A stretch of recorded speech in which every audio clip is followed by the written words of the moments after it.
การฝึกหุบประโยคหมางยุ่งหนึ่ง你在忙什么เจ้ากำลังยุ่งหยัง你在จุดๆ什么呢เจ้ากำลังจุดๆหยัง你在做什么呢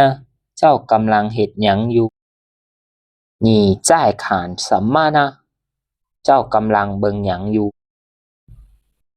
你在想什么呢เจ้ากำลังคิดหยังอยู่ข้อที่สอง我在สร้างว่างนะค่อยกำลังเล่นอินเทอร์เน็ตอยู่我在听音乐ค่อยกำลังฟังเพลง我在เรียนสู้法ค่อยกำลังฝึกเขียนหนังสือจีน我在吃饭ค่อยกำลังกินข้าว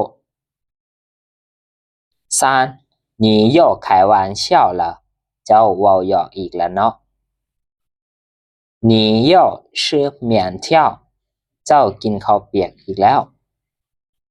你又去书店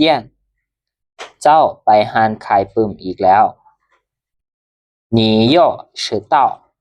เจ้ามาสวยอีกแล้ว